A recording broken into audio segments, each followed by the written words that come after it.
भजो दादाजी का नाम, भजो हरिहर जी का नाम, भजो दादाजी का नाम, भजो हरिहर जी का नाम, भजो दादाजी का नाम, भजो हरिहर जी का नाम। दादाजी का नाम भजिए।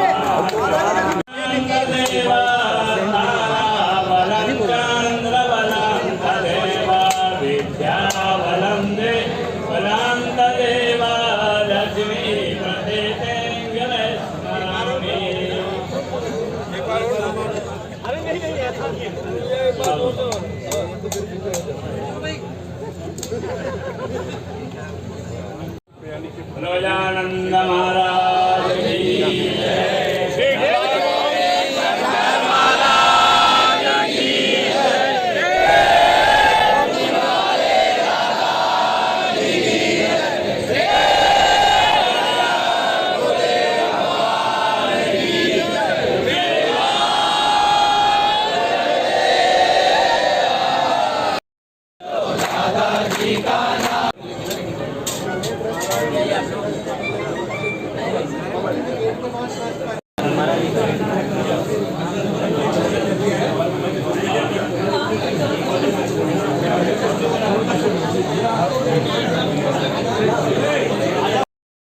दादाजी की कृपा से एक बहुत लंबी प्रतीक्षा के बाद एक बहुत पवित्र कार्य का शुभारंभ यहाँ हुआ है। भोले भगवान जी छोटे दादाजी ने बड़े दादाजी की भूमि के निर्माण का संकल्प किया था। आज भगवत कृपा से सभी संतों के शुभ संकल्प से यहाँ के शासन के सहयोग से ट्रस्टियों की सुरक्षा से आज इस काम का मंगलमय शुभारंभ हुआ है। अब निर्विघ्न रूप से यह कार्य संपन्न हो, यह भारतवर्ष की आस्था का एक महान केंद्र है और यहाँ एक अनुपम दिव्य भव्य मंदिर का निर्माण होना ही चाहिए। आज उसका शुभारंभ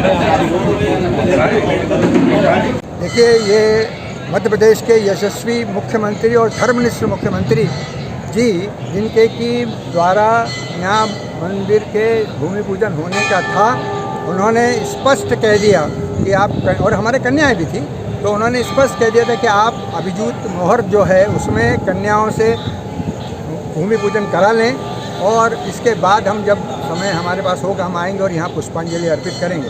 तो आज उन्हीं के निर्देश पर और उन्हीं परंपराओं का परिपालन करते हुए यहाँ पर 9 वर्ष से कम की उम्र की कन्याओं के माध्यम से यहाँ ये भूमि पूजन कराया गया है। उन्होंने कुदाली चलाई है और सारे संतगण जितने भी इस देश के महान संत हैं वो यहाँ पर उपस्थित हुए हैं और उन्होंने भी अपने स्थान पर बैठ करके और ये सारा कार्यक्रम उन्होंने देखा है और दादाजी महाराज के द्वारा बनाए गए नियम और कार्यक्रमों पर उन्होंने पूर्णतः अपनी निष्ठाएं अभिव्यक्त की हैं।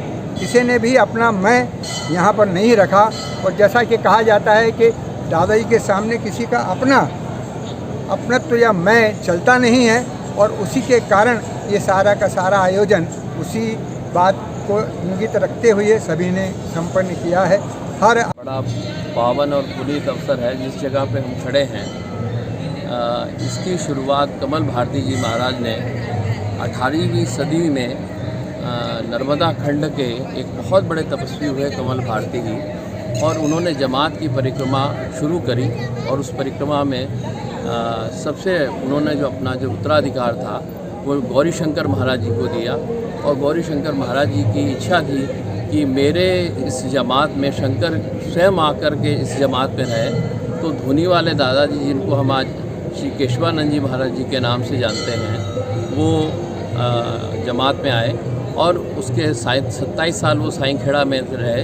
3 साल उनके भ्रमण के बाद 3 दिन इस खंडवा की भूमि पे रहे और 3 नवंबर का वो दिन था कि जिस दिन दादाजी ने यहाँ 1930 में 3 नवंबर 1930 और माघ शीश त्रयोदशी शुक्ल पक्ष की त्रयोदशी में दादाजी ने यहाँ पे समाधि ली और समाधि लेने के बाद चिर विश्राम यहीं कर लिया जो पार्वती बाई की जो बहन थी नौजा बाई, उन्होंने उनको यहाँ रोका और उन्होंने कहा कि चल, और वो ऐसा रोकना था दादाजी ने कहा कढ़ाई चढ़ाओ, और कढ़ाई चढ़ने के बाद भजन कीर्तन और वो सब होने लगा। लेकिन त्रयोदशी के दिन दादाजी ने यहाँ पे महासमाधि ले ली और इसको 5वां धाम बना दिया। भक्तों के लिए ये 5वां धाम बन गया। और दूसरी बात ये है कि यहाँ पे उस परंपरा में उन्होंने उस समय बहुत सारे संत थे, नित्यानंद जी थे, भास्करानंद जी थे, शिवानंद जी थे, मुरलीधर बड़े भैया थे, गंगाधर ब्रह्मचारी जी थे। तो गंगाधर ब्रह्मचारी जी को नियुक्त किया और 10 दिसंबर 1935 में एक बहुत बड़ी पट्टिका सामने लगाई कि शायद दादाजी को ना मानने वाले यहाँ ना आए। अगर आपको मानना है, दादाजी को मानना है, तो दादाजी की मर्यादा और दादाजी के बनाए हुए, हरिहर बोले भगवान के बनाए हुए नियम और कार्यक्रम और नियमावली को मानना पड़ेगा। मंदिर निर्माण जय श्री राम। और मंदिर ये छोटे सरकार सॉरी एक छोटे दादाजी के बारे में। छोटे दादाजी का देखिए ऐसा है, छोटे दादाजी 12 साल 2 महीने 4 दिन तक इस स्थान पे रहे और उस समय में अंतिम उनका जब 1942 का समय आया, उस समय प्रयागराज का कुंभ था और दादाजी यहाँ कह के गए मैं चढ़ाव पे जा रहा हूँ, चढ़ के आऊँगा। तो उनका इच्छा थी कि मैं गुरु घर में अपनी मिट्टी को नहीं त्यागूं और वो वहाँ पे चले गए और वहाँ जाके इलाहाबाद में अलोपी बाग में विश्वनाथ चौधरी जी के परिवार में निवास किया उन्होंने। और हमारे भगवान दास भाई जो यहाँ ट्रस्टी भी थे, वो गंगा जल लाए, उनके हाथ से गंगा जल पिया और सदा सदा के लिए जो उनकी इच्छा थी कि सदा गुरु की छाया में मैं रहूं, वो सदा सदा के लिए गुरु के बन के रह गए। और उन्होंने एक बहुत सुंदर बात सिखाई अपने सभी भक्तों को कि पहले दादाजी के दर्शन करना, बाद में मेरे पास आना। आज भी प्रणाली है, लोग बड़े दादाजी की समाधि पे जाते हैं, फिर छोटे दादाजी से मिलने जाते हैं, फिर धूनी पे जाते हैं।